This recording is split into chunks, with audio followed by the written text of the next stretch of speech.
Thank you so much for joining. My name is Aiza Kiputo, and I'm the head of communications at ESA.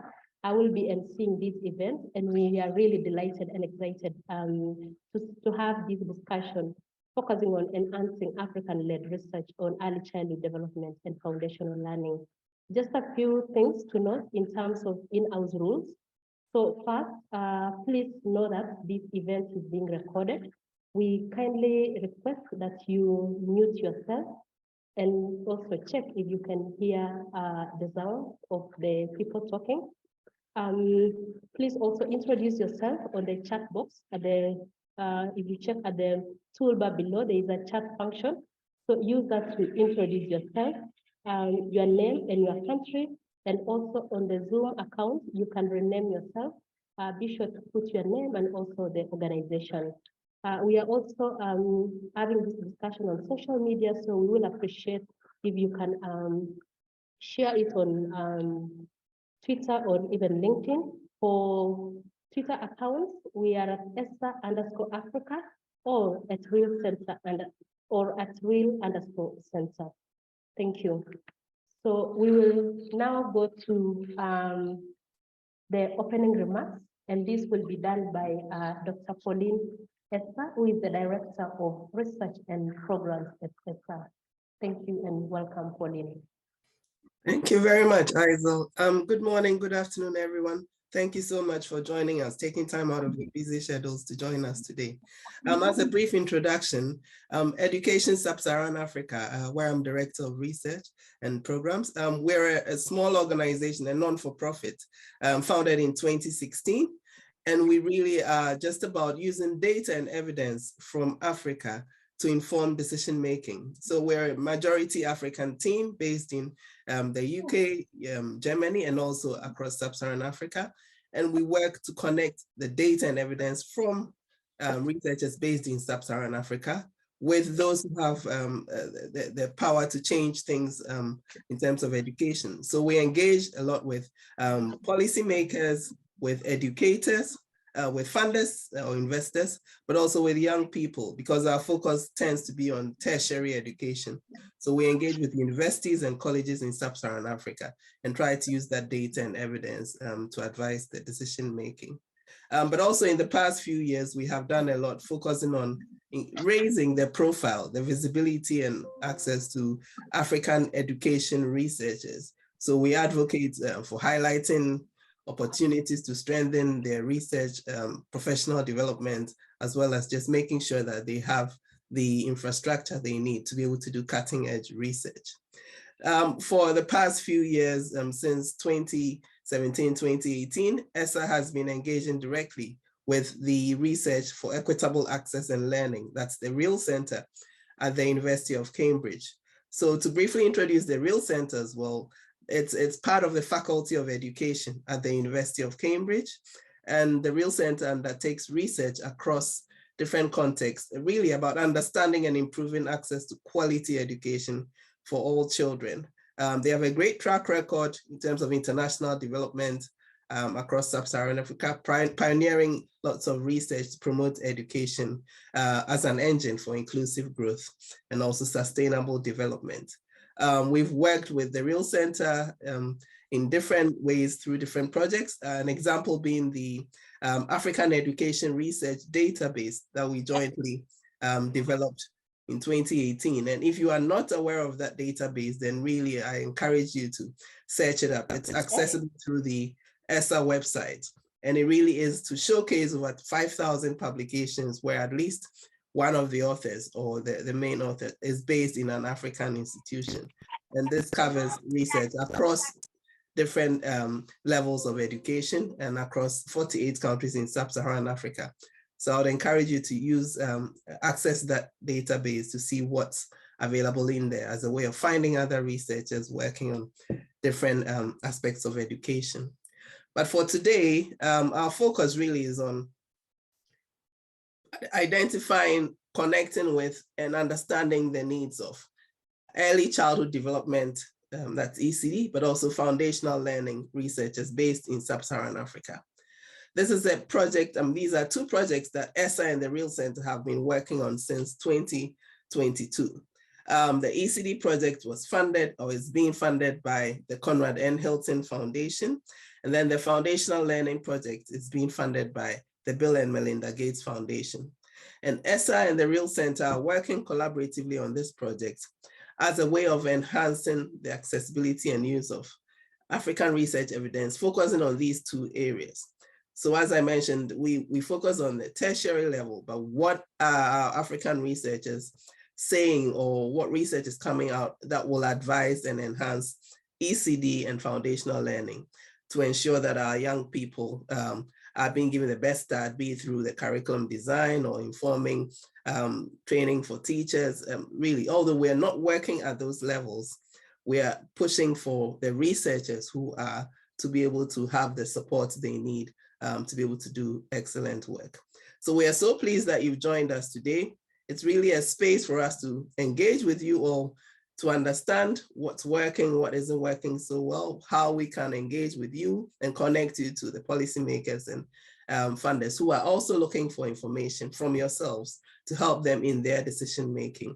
So this is the start of our engagement. Today is a virtual workshop, but we also hope to be able to have further engagements going forward to inform what happens next. So at this point, given we're a bit behind schedule, I'll hand over back to Aizal, and I hope we all have a fruitful engagement in the next 1 hour and 50 minutes or so. And yeah, I look forward to the session today. Thank you very much. Over to you, Aizal. Thank you so much, Pauline, for that great introduction. We will now go to the next session, which is the presentations. We would love to hear from our eminent speakers, specifically from Professor Amina Abubakar, and also from Professor Ernest Kofi Davis from University of Cape Coast. So just a brief introduction about our speakers. So first, Professor Amina Abubakar, she is a professor at the Aga Khan University in Kenya. She's also a senior research scientist at the Kenya Medical Research Institute or Wellcome Trust Research Program. Our research focuses on quantifying neurocognitive burdens on early childhood diseases and developing culturally appropriate psychological measures and interventions for at-risk children in Sub-Saharan Africa. Amina has authored over 150 peer-reviewed articles and has received awards from organizations such as the Royal Society of UK, American Psychological Society, and she has also consulted for several international organizations such as the World Health Organization and Save the Children. Welcome, Professor Amina. Our second speaker is Professor Ernest Kofi Davis, who is a professor of mathematics education and provost of the College of Education Studies at the University of Cape Coast, Ghana. He holds a PhD in mathematics education from Monash University, Australia. And he also has extensive experience in teaching mathematics at various levels. His research interests include socio-cultural issues in mathematics teaching and learning, curriculum development, internalization of mathematics education, and teacher education. He has also participated in several international research projects and won several awards, including JICA Scholarship, Monash Graduate Scholarship, and the British Academy Visiting Scholar Award. Welcome, Professor Ernest Davis. So we will start with Professor Amina, who will give us that understanding of early childhood development and foundational learning, really focusing on perspectives from Africa. Thank you and welcome, Prof.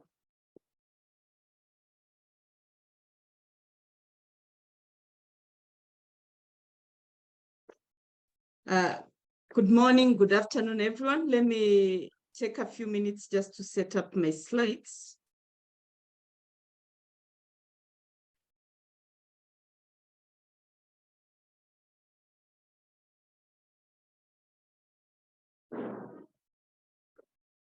Can you see my slides? Yes, we can. Thank you. So today I was invited just to reflect a little bit about the issue of African-led research, and I'll largely focus in early childhood development because that is the area I've worked in. And the way I'm going to do it, it's quite a brief presentation because I think the best the best part of this is really people going into groups and discussing and reflecting on it. So I'll just reflect on some of the challenges I think we have, and maybe some of the ideas I have about how best to really enhance African-led research. So maybe the key thing is, what is the problem and why do we need to talk about it? From my perspective, and I stand corrected, is that there is very limited research evidence on early childhood coming out of Africa. However, even the little that is coming out of Africa is not locally led. So there's quite a lot of research where we partner with people from outside Africa, and they're the ones who lead it, and we'll talk about that a lot. But also locally, in many African universities, there is thesis, whether it's master's, PhD, research generated that doesn't get into publication. And sometimes when it gets into publication, it will get into publications that are not circulated widely. And therefore that knowledge means it doesn't really impact with the, the general discourse. It doesn't influence policy. It doesn't influence practice. And of course, there's always, what is it called? Some generalization. I'm sure there's quite a bit of African knowledge influencing practice, but I think we can do a lot more. Yeah? Sometimes, and I say this as someone who has supervised a lot of students, has worked in various universities in Africa, we do have challenges with quality. And I think the issue of quality, methodology, actually influences whether the data gets published in good journals or not. So this, I think, these are some of the issues really affecting African-led research. And then the key issue is that when research is not led locally, when it's not generated locally, when it's not contextualized, so yes, we may have people and collaborators from outside Africa supporting our research agenda, but we really need the African-led research because of understanding the context, building on work that really focuses on the strength and tries to improve the policies and practice here. So where are the challenges? From my perspective, I think there are 4 areas in which we can really focus on in terms of enhancing African-led research. First is research capacity. Second, infrastructure, funding, and more importantly, a nurturing research environment. And I'll spend a little bit of time trying to discuss some of each of these in terms of what I mean. In terms of research capacity, I think there's a need to invest more in terms of ensuring students that are doing what? Graduating from our institutions are really trained in advanced cutting-edge research methodology. So there is quite a lot of advancement in technology, in statistical methodology, in longitudinal approaches. Most of our students do not get the chance to really be trained on this. But we all know that actually very theoretical training is largely rarely useful. So it's really the apprenticeship model where people get to do it that they actually learn. And many of the ECD projects, while might have some research methodology and students would be required to do some research, most of them will graduate and get into the market, at least in my experience, without actually doing very intense research methodology, without getting trained, without getting mentored on how to carry out some of this research work. I think part of the problem is lack of infrastructure. I have interviewed students who have ECD, degrees, but they have never done any assessments. They're not familiar with any childhood assessments, be it the 0 to 3 assessments, be it educational assessments. And this is because maybe the colleges and schools they went to did not have the necessary labs, did not have space for data collection. But also you find people who have graduated, gotten into the market, started working without having access to different softwares that either they need for data collection, data analysis, and all that. So I think this lack of infrastructure becomes a big barrier in terms of training, but also even after we have been trained. Some of the software we need to do our data collection, our data analysis, data dissemination, they are under very expensive paywall. So if you don't have a funder to support that, then you're not going to be able to access this very advanced statistical and other forms of technological and tools.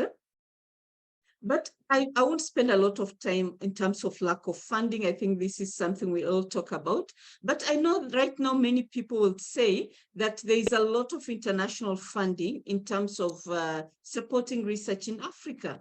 But then we find that quite a large number of people cannot compete for these grants because they either lack the grant writing skills and they also lack the competitive edge. So I've had the pleasure to work in Europe with colleagues from US, from other parts of the global, parts of the world. And you find that, there are these whole support systems when you want to apply for a grant. And I just remembered recently I came across what somebody called stuck in the middle phenomena. So if you are always a collaborator and people come with their ideas and money, what happens is that you'll support in, doing the study, in the dissemination and everything, but it means during authorship, you're always an author in the middle.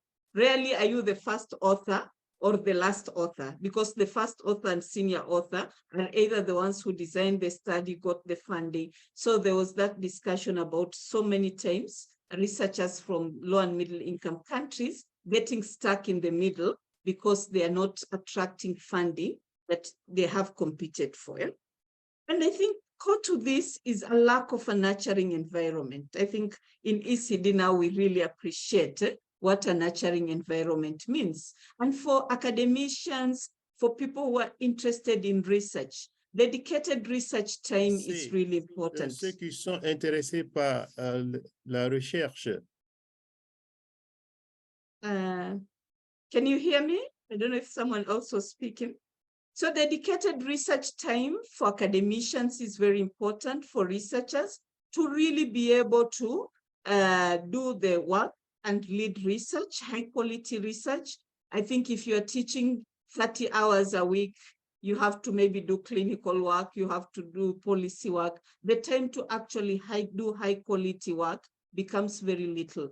And recently we were having a discussion with colleagues and somebody said one of the things that sometimes makes them sad is that in Africa, the really good researchers really get pulled into admin very early in their careers, So they become heads of department, deans and all that, and therefore they leave research very early. And that in itself stops the development of the research career, but also policies and incentives for research. So, for people to really dedicate time to be able to lead high quality research, they need incentives. The institutions need policies that actually encourage them to do research. But lastly, grant management support systems. It's not just enough because we know good quality research needs funding. I think you can't really do high quality longitudinal studies. You can't do policy and implementation work without any funding, And sometimes we do bring funding to our institutions, but because there is no proper grant management support systems, you would hear people about not having, funding arrives at the institution, it's not dispersed on time, funding arrives, and you don't get support in terms of reporting on time and all that. But as I mentioned, some of the institutions that really lead research and become, leaders in the field of research, whatever the field, they always have a grant support system that not only supports you post-award, even pre-award. So when the grants calls are out, you get support in writing that. And I think we really cannot have African-led research in ECD if we do not have strong institutions that provide nurturing environment for the researchers. So what are some of the things we can do is support really for dedicated research time for academicians. People can't lead research and really produce high quality work if they're juggling it in between every other team. But I've also come to believe in the power of long-term mentoring programs. I've come across very many programs that provide 3 months, 6 month, 1 year mentoring. Sometimes that's not sufficient, because really good mentoring is about developing a relationship, learning each other, and then leveraging on the strengths of your mentor to build your career. So I think developing long-term mentoring programs would be one way to really enhance the careers of Africans who want to work in the field of early childhood development, but also centers of excellence, you know, in terms of ECD training, in terms of research and policy work. You know, because when you are in a center where people are really focused on ECD training, they're focusing on research and policy work, you get to learn from each other and you get to strengthen your research. If you look at the field of biomedical research, for instance, in Africa, you'll find there are a few really good centers of excellence that are able to produce a large amount of work that is relevant to our setting, and therefore really boosts, you know, both the training, the research and policy work, but also strengthening the research management support system. Many a times when people are thinking about strengthening research, they think about strengthening the researchers and providing support for the researchers. But actually researchers can't succeed if we don't have the right financial management systems, if we don't have the right grant support system. So anyway, I was saying in conclusion, I'm just thinking in terms of strengthening African-led research in ECD, it's important to invest in individuals, institutions, and systems that actually provide African researchers an opportunity to be able to produce high-quality research. I really believe we have the potential, we have the ability, the motivation. It's a very exciting time to be in the field of ECD because so many people are motivated to work in this field. So it's really about being provided with more support at individual and institutional level. Thank you very much. Thank you so much, Professor Amina. That was really insightful, looking at the issues, but also solutions on what we can all do to improve African-led research. Thank you. We will now move to Professor Ernest Kofi, also who will give us his perspectives on early childhood education and foundational learning. And as he prepares to do that, may I kindly request, if you've not renamed yourself on the screen, please ensure that you have your name on the screen. If you can rename yourself, the actual name, we will appreciate that so that we can all know who is here. Thank you. And welcome, Professor Kofi.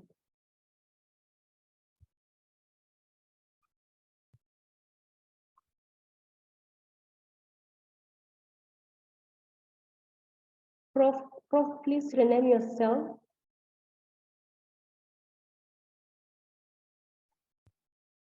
Good, thank you. Thank you very much. I hope you can hear me. Is it okay to turn my camera off since my internet is not stable? Do you mind? It's okay, please. Thank you. So I want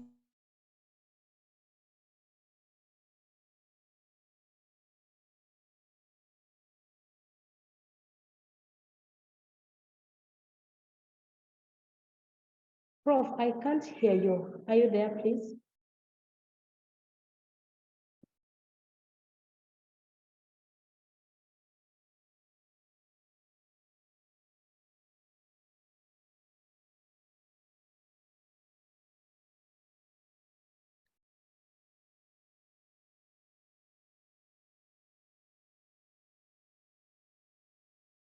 Prof, I don't seem to hear you.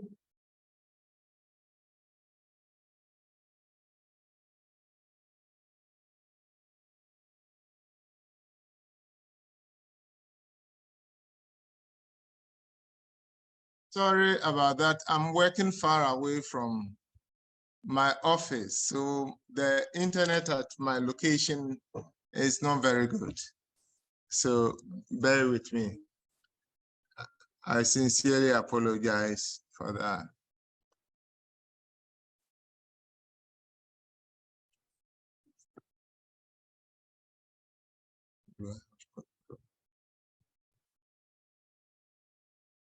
Please, do I have control?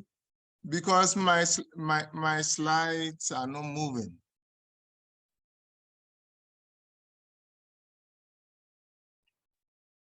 Just a second, Prof.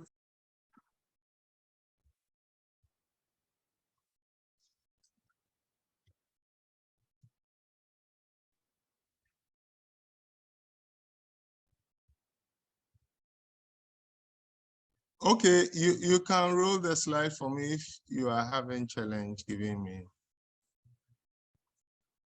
the opportunity.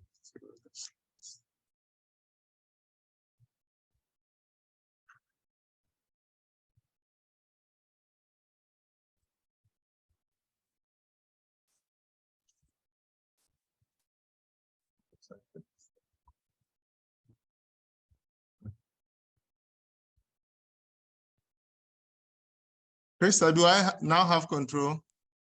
Yes, please try again. If not, Lisa, you can move the slides, please. It's not working.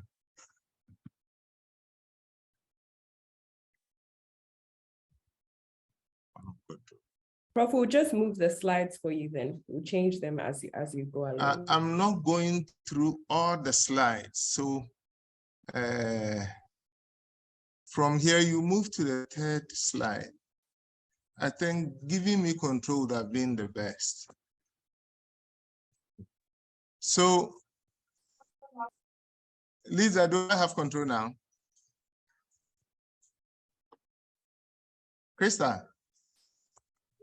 Yes, Prof, please try again.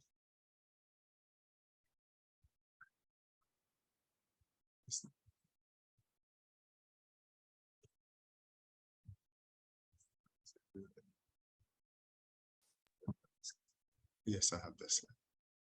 Prof, could you stop sharing first and then Okay. share one All more right. time? Thank you.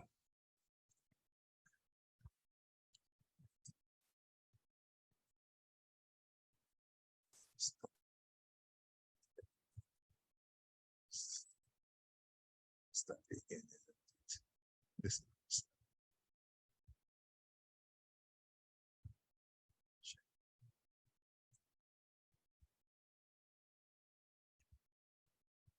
Thank you very much.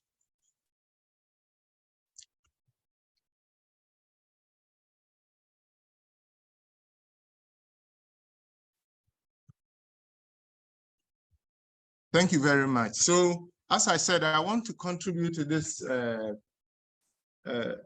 discussion by focusing on foundational learning, specifically numeracy.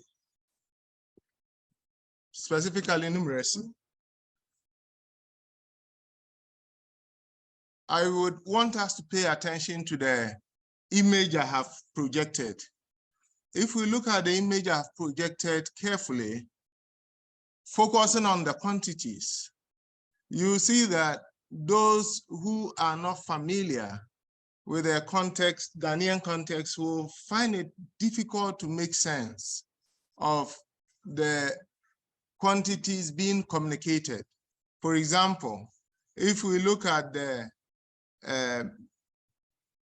black eye beans, the unit of measure is Olonka.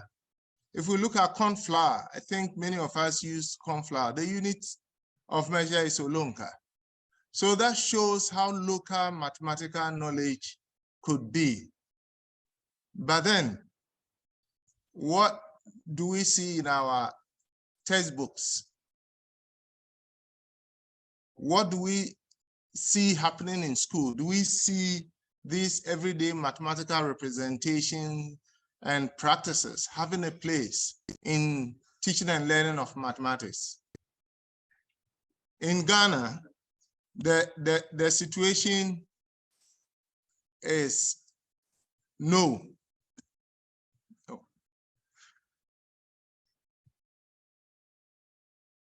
The situation is no. And I want to use these two quotes to exemplify what I'm saying. We ask students to tell us what they think about the mathematics they experience home and then the mathematical representations and practices in school. And their answers were, home mathematics we don't write, but school mathematics we write with either pencil or pen. School mathematics is studied in English, but home mathematics is different.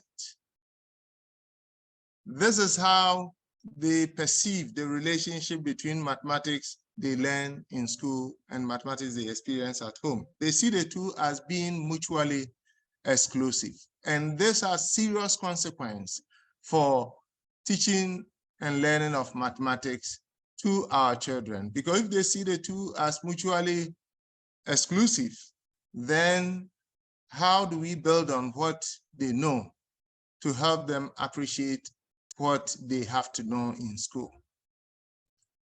Barton 2008 has argued that making a link between in-school mathematics and out-of-school mathematics is related to the dilemma of teaching minority indigenous children an international subject like mathematics whilst retaining the integrity of a minority or indigenous worldview. This also relates to the assumption of the cognitive modes in our primary early grade mathematics curriculum and the language of instruction that are different from those available to the children in their everyday experience and home language. There is therefore the need to find creative approaches that draw on people's everyday mathematical representations and practices to scaffold their understanding of school mathematics to make learning of the subject relevant. Otherwise, we'll continue to build on things the students do not know. Based on that, I have drawn on the works of Bishop, 1988. That is his distinction between mathematical enculturation and mathematical acculturation. Vygotsky's 1988 work, specifically his distinction between everyday and scientific concepts, and Lance's stages of cognitive development, to propose a 3-tier model for teaching mathematics in context. These theoretical perspectives are important to me because they help me to position mathematical thinking as a kind of metacognitive knowledge which is affected by both culture and values. In the 3-tier model, I am looking at the situation in which teaching and learning of mathematics will go through 3 tiers. For tier 1, we'll get a student to experience mathematics the way they ordinarily experience it without introducing school notions. So they experience the mathematics the way they have been experiencing it in context, out of school. Then stage 2, we begin to expand their notion or schema of mathematics to include the school mathematics. That is, we begin to get them to be ready to accommodate their schema of accommodate expansion of their schema of mathematics to include school mathematics. I call that stage the transition stage, where the student has to appreciate the relationship between the local knowledge and the school knowledge and the need to understand the school knowledge or the international knowledge. Stage 3 is where you get the student now to experience the school knowledge or the international knowledge.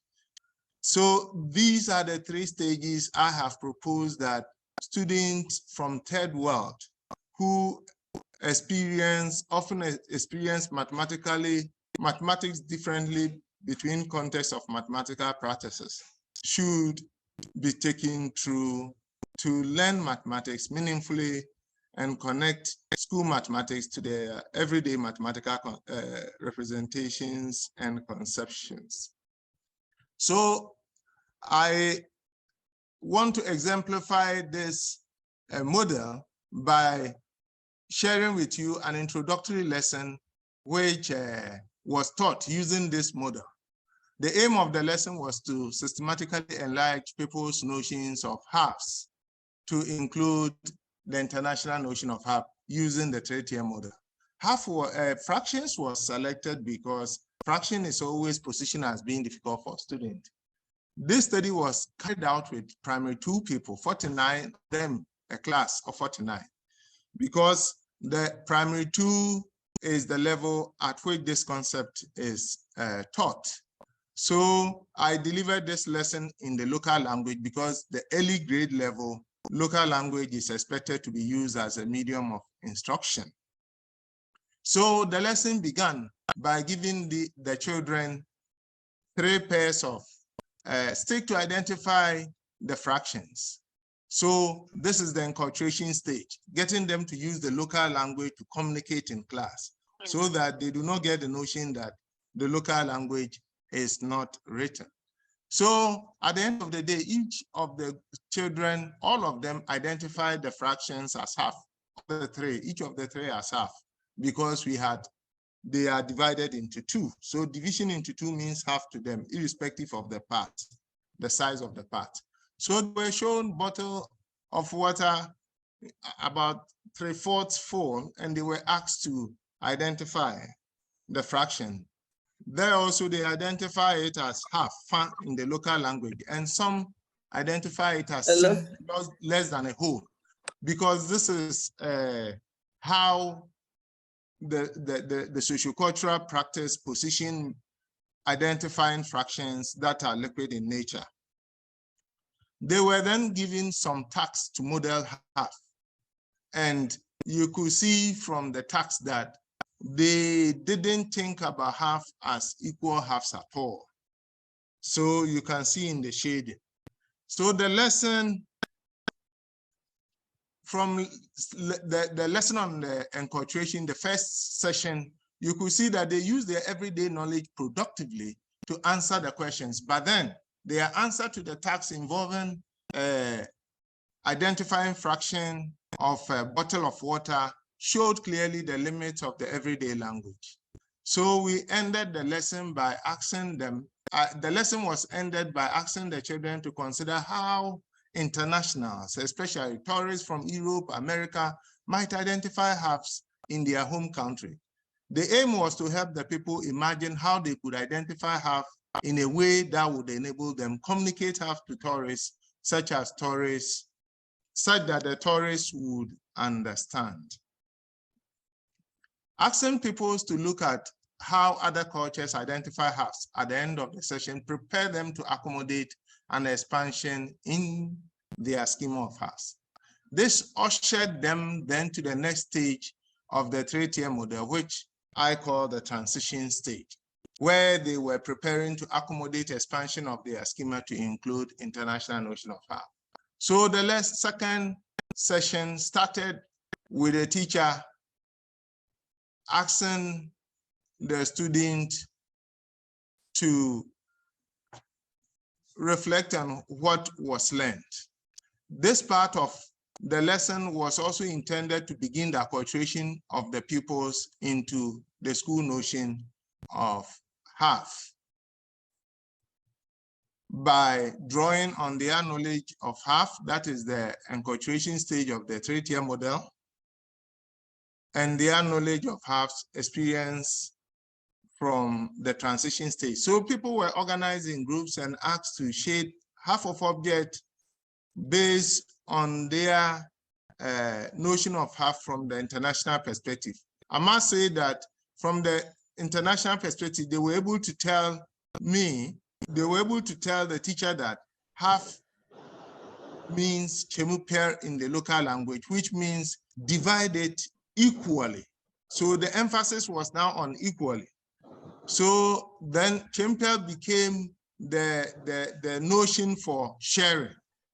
So they were able to use this notion to now get exactly half of what we wanted, what the teacher wanted. So the formation of the chemuper, which they saw from the transition stage, allowed them to shift their understanding of half towards the school notion of half. So what was done was that 3 pairs of stick was given to the student, and this time they were asked to identify half from the international perspective. All the groups identified the 3 pairs of sticks as half, and they argued that all the group were able to identify the middle pair, which was actually equal halves, and explained why it was so. The other 2 that were not reflective of half, they were able to explain why it was so by saying that the other 2 do not show halves because for each of them, the 2 parts are not equal. One part is bigger than the other. And they explained that if you want half, you divide into 2 equally. But this was not done for the other 2. So then we introduced them to symbolic representation of half. Here, the people could not represent half. There was the potential for them to do so because they might have seen halves written on the on items in the supermarket or shops. However, in this case, they had not been inculcated to the use of the symbol. So instead, the acculturation built on their knowledge of half from Chemu Pero. To end the lesson, they were given a task in which a rectangular box was drawn, divided into 4, and they were asked, and 1 part shaded, 4 equal parts, 1 part shaded. The people were asked whether the shaded portion was a half. All answered no, and identified the part shaded as 1 part of a whole divided into 4 equal parts. So again, they were able to move conceptually to the notion of a 4th. As with the symbolic representation of half, they were not able to represent 1/4 symbolically. At this stage, I will share aspect of result from a bigger study that used this 3-tier model of teaching. This study was carried out by Bomita 2022. He is part of the forum as I speak. It was carried out with 860 primary 1 pupils, 24 of their teachers from 24 schools from 2 districts. So the 24 teachers, 12 of them were taught using the 3-tier approach to teaching in context. So they were taken through some form of in-service training on the use of this model. The other 24 use approach prescribed in the syllabus. So the group that was taught will be referred to as the experimental group in this presentation. And the group that use approaches in the textbook, I will call them the control group. 6 members of the experimental group were interviewed afterwards. The results showed clearly that the 3-tier model helped the student to develop in-depth understanding of fractions, and they were able to apply it to do more difficult problem as compared to the control group. So if you look at the areas, you have like 4 minutes. Okay, I will finish within 4 minutes. So if you look at the items, example of the items that were given, the simple identification of fractions, all the students in the experimental group got it correct. None of them got it wrong. And almost all in the control group got it correct. But then as the problem became complex, the identification, the shading of or taking of the parts that should have became complex. You see that what more of the control group student got it wrong. In fact, more than 90 in each case. When it became even more complex, like the 3E, none of the experimental group got it wrong. but then the control group, almost 47% got it wrong. And then when the most difficult one is 3F, none of the experimental group got it right. All of them got it wrong, but a third, almost 33% of the control group got it correct. Now, when we before the experiment, we tested them to know their levels, and they were comparable. The two groups of students were comparable in terms of performance. After the experiment, we found out that the performance of the experimental group was significantly higher than the control group. And the effect size calculated also showed that even though both approaches, improve student learning, the three-tier did so better. Now, feedback from the teachers indicated that this approach to teaching supported people-centered pedagogy.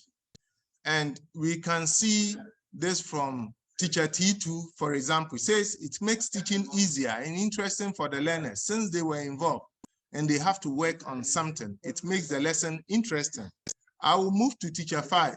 He says, I think it's really good because the children have come to appreciate that they did a lot of learning by themselves. So it wasn't like the teacher is teaching by telling them. The main weakness identified with the model had to do with class control. Teacher 5 said that when I gave the worksheets out to them, it was quite difficult controlling them. And it's understood because once the students are familiar with the discourse, once they can connect with the discussion, they are active throughout. So that explains it. Clearly, this model has implication for teacher training. So this is where my contribution comes in. So we need to look at research in the area of teacher training, especially. We need to equip the teachers to be able to draw on the students' sociocultural background to make teaching and learning relevant to them. We need to also explore more innovative approaches to teaching, not only in mathematics, approaches such as the three-tier model, which is a local product, not only to mathematics, but to other areas. So there is the need for more local research on innovative approaches to teaching to make learning relevant to our pupils. This model is published For the Learning of Mathematics, a mathematics journal that publishes innovative approaches to teaching. Thank you for the audience. Thank you so much, Prof. That was very insightful, and I appreciate the fact that you brought in the aspects of teacher education, which is critical in foundational learning. I see really time is not much on our side, and I would love to request that please rename yourself. I can see there are a number of people who are named Ezel Mugo. Please use your actual name so that we can know who exactly you are. Without much ado, we will now move to the next session. And thank you so much, our presenters, for those insightful perspectives on early childhood education and foundational learning. So we are now going to the breakout groups to dive deeper into these key issues emerging. So I would love to invite my colleague, Krista, to guide us on how we will go to the breakout rooms.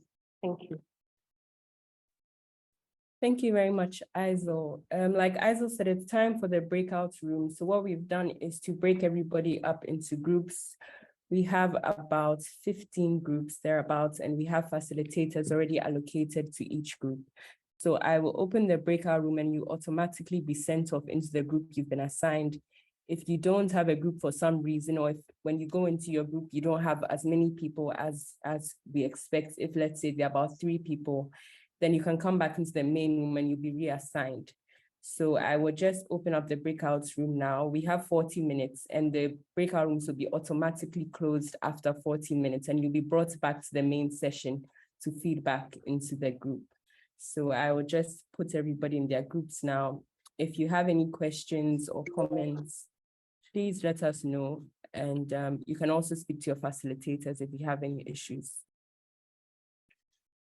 Yes. So we would love to go to the next session. I hope you had a fruitful discussion in the breakout session.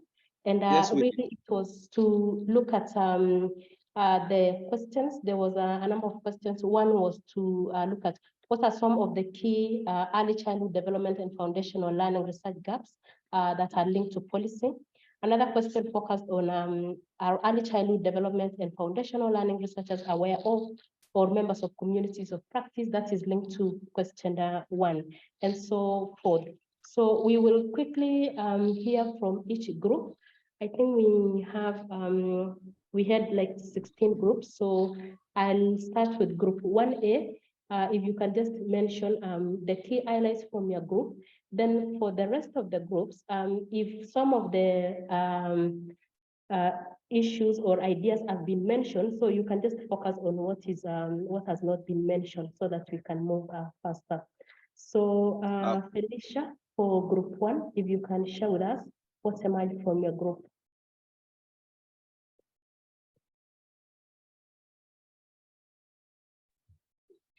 All right, so we had several points, but I'm going to mention only 2. In terms of question 1 on the research gap, we identified that we still have a lot of gap when it comes to looking at research involving parental involvement on children's learning. And also when it comes to whether researchers are aware of all of those gaps that we identified, yes, we agree that the researchers in Africa are aware that there are gaps, and also they have started taking some steps to, for example, talking to governments and also making some effort to see to it that some of these things that have been identified are attended to. Thank you. Thank you, Felicia, for that. Group 1B. Yeah, thank you. This is Paulo Tuate. I'll be giving brief on Group 1B. Yeah, so for Group 1B, I'll not repeat what has been said by the earlier colleague or speaker, but what the team has discussed basically has been, one is about limited evidence on use of technology to support children with disabilities. And to some extent, the team also mentioned that there's also a very little or limited research that has been conducted, especially focusing on how to train teachers to use this technology devices or support in terms of addressing the issues faced by children with disabilities. And this is more specifically in Sub-Saharan Africa. Then we also able to, the colleagues or the team members also discuss about there's need to really increase research, generate more evidence in Sub-Saharan Africa on early childhood development, but more importantly, it's about scaling up this particular evidence that has been generated in a specific site or in a specific country to scale up to other study sites or countries. Yeah, the team also has brought out a very important issue about increased evidence on research on resilience, early childhood and resilience, and more specifically on conducting ethnographic studies. So they are really calling how the researchers can join hands to really carry out ethnographic studies. And this is very much related to the increased mobilization of funding resources, local funding resources within our African setup on funding this particular longitudinal ethnographic studies. Then second last item is about specifically on the climate change and ECD. the team also saw that it is important and it is time that we start speaking about or carrying studies on ECD, early childhood development and climate change, and just to help the caregivers and children in most affected communities to be resilient. The parent involvement has been spoken, so I'll not repeat that. Thank you very much. That's for Group 1B. Thank you, Paul. We can go to 1C, and probably we can just focus on what has not been mentioned in the interest of time. Thank you. Yeah, thank you so much, Isel. I am Stephen Aqua, representing Group 1C. Yes, most of the issues we discussed in Group 1C have been mentioned. So like you said, I'll just skip them. So I'll be talking about issues regarding assessment.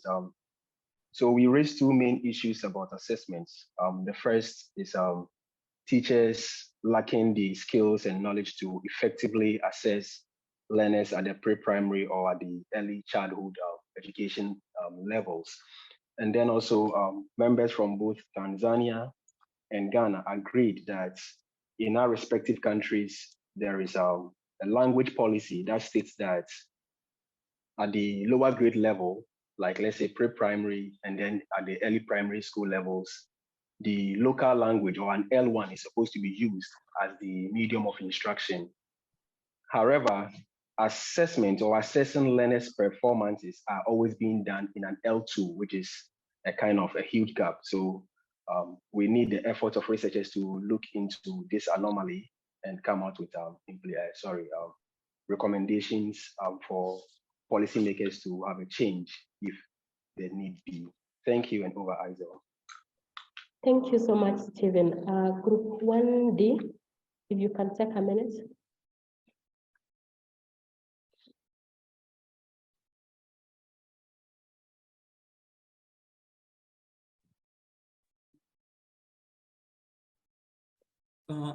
Yes, Isel. I can report for Group 1D. Oh, Joan, you want to go ahead? Oh, hi. So yes, Benjamin. Much of what we spoke of has been mentioned already. We did look at also at language, but also the issue of harmonizing age expectations across different education systems. We also talked about the differences between private institutions and government curricula, how that can impact children leaving ECD settings. We also talked about considering the roles of professionals within the ECD environment, and perhaps more research would support that, as there's a great diversity across different systems.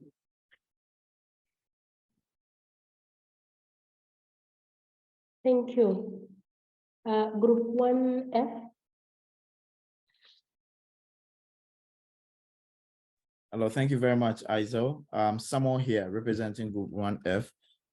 So we identify a gap where researchers within the local research space focus on understanding issues around urban issues without much focus on rural marginalized group, which are also relevant for policy issues.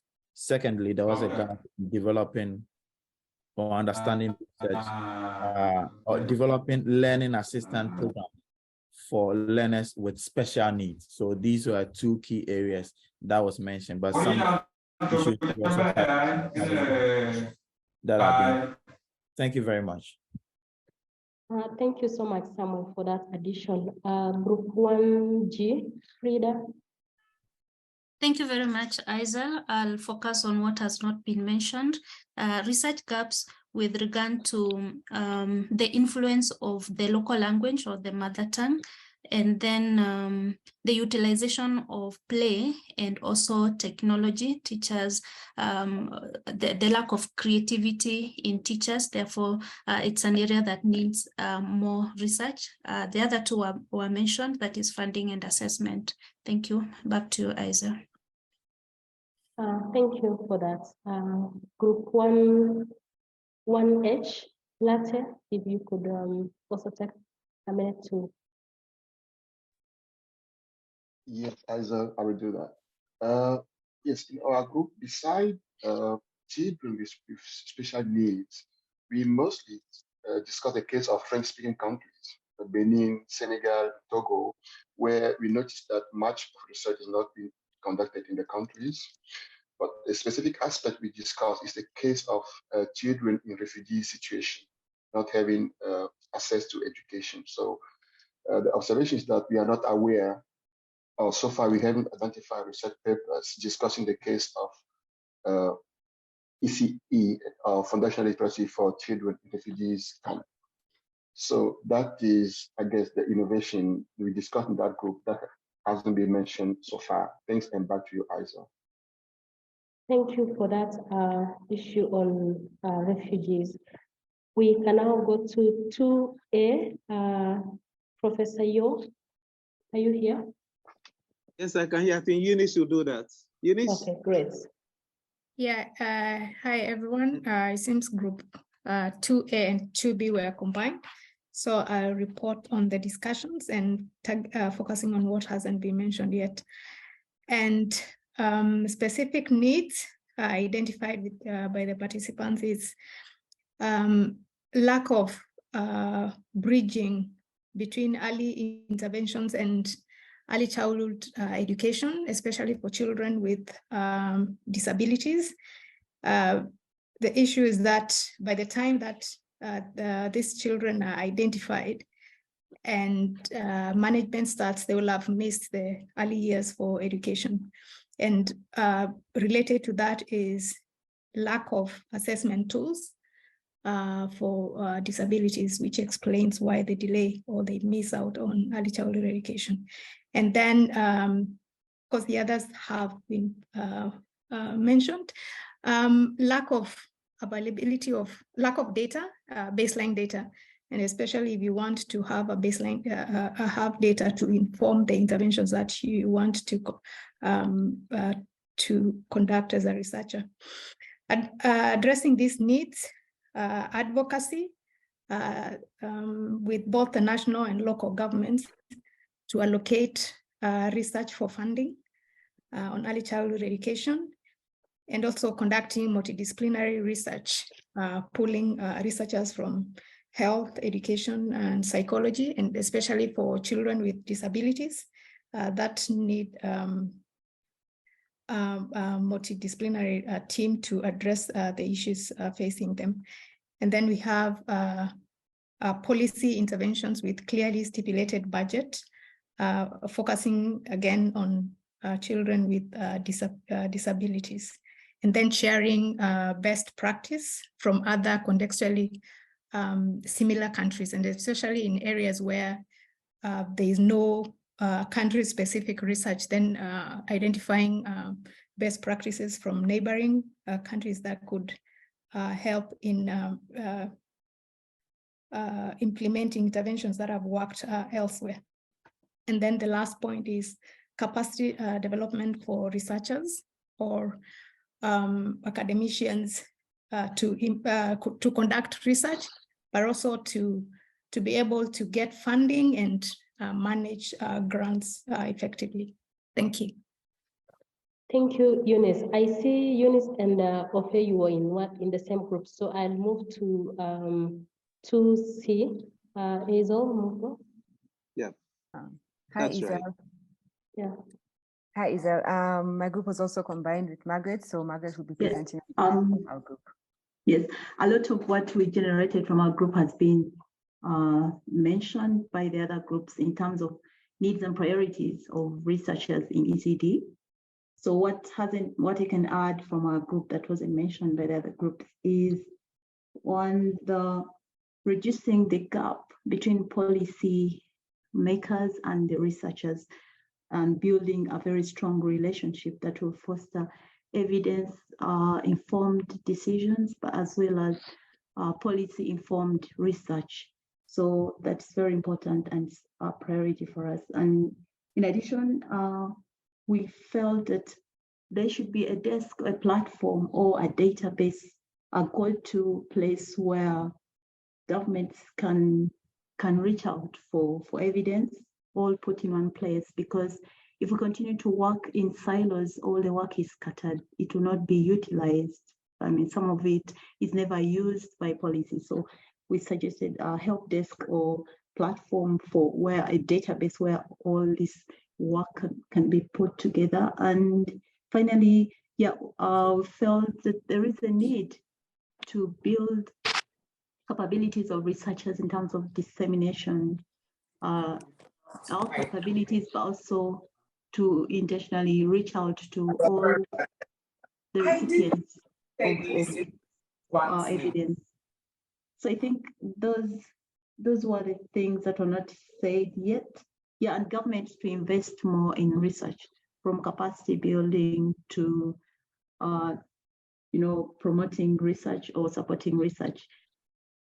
Yeah, that's it from our group. Great. Thank you so much, Margaret. 2F, Samuel, any addition from your group? 2I was in 2E. So 2E, I was assigned, my group, there was nobody, so I was reassigned. So I joined 2E.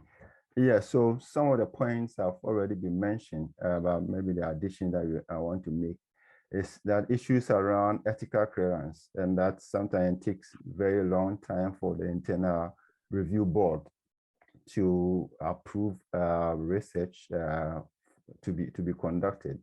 And also a publication is also one of the issues that researchers face, the long waits going through the review process, and also issues around workload, especially teaching and administration, which takes a lot of researchers' time. And so it's kind of affects the kind of time they have to concentrate on research.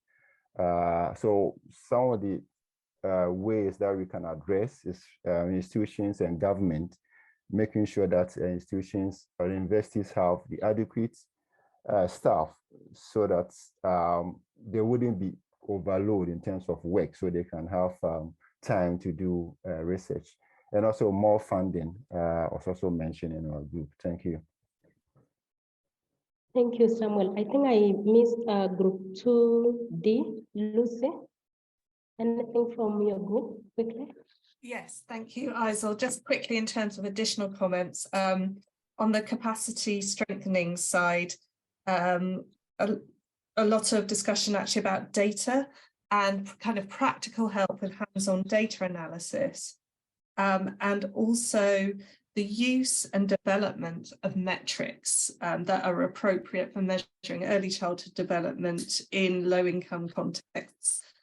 And also a very interesting point around how a lot of researchers don't have a practical model of what good early childhood education looks like, because a lot of the work is so theoretical and suggesting the building of model classrooms so that people can have those mental models. Thank you. Thank you so much for that addition. I wonder if group 2G, Jerome, any addition from your group? Actually, there was no one in my group, so I joined a different group and we have given our discussion. Great, thank you. And finally, Ellen, any addition from your group? No, there was no group as well. I moved to another one. Okay. Thank you so much. Really so much coming from the breakout sessions in terms of early childhood education and also foundational learning. So we'll look at all these issues emerging and update all of you on what next steps would be. I would also like to mention that we will share a Jamboard that you can continue with this conversation, give us more insights, more comments, so that we keep this conversation alive. And also apologies for the issue of interpretation. I think there was a technical issue with us, so please accept our apology. In the interest of time, I would now hand over to Professor Pauline Ross, who is the Director of Real Center in the Faculty of Education, that is Real Center, University of Cambridge, who will give us the closing remarks. Thank you. Thank you so much, Isel, and to all colleagues for your wonderful participation. It's been really interesting hearing this rich dialogue that's been happening in the groups, even though there was not that much time, so much that has been sort of said, some similarities, but also a lot of different things that have come up across the groups. So thank you everyone for your participation. I think particularly to our keynote speakers at the beginning, who really set the scene for these discussions. I think really important points that were made, both about what needs to be done to support researchers, institutions and systems in developing further research and evidence around these topics of early childhood development and foundational learning, as well as what some of the evidence is already telling us. So that was really great. I also want to thank in particular our colleagues at ESSA. As was said, this is a collaboration between the Real Centre and ESSA, but I should say our colleagues at ESSA have been the ones doing all the hard work on the organising of this event and bringing everyone together. And as I said, great participation and really interesting discussions in our group that from a range of different participants. And I think one thing that I picked up that mentioned in our group as well was, I think the really important sort of distinction perhaps between there is already some evidence available, and so sort of identifying where the gaps are, and a lot of those issues were discussed just now, as well as where there are issues around the translation of that evidence into policy and practice, and what needs to be done to provide the support, again, both to individuals, institutions and systems, to make sure that there is the sort of dialogue between evidence and policy and practice, so we do see real change on the ground.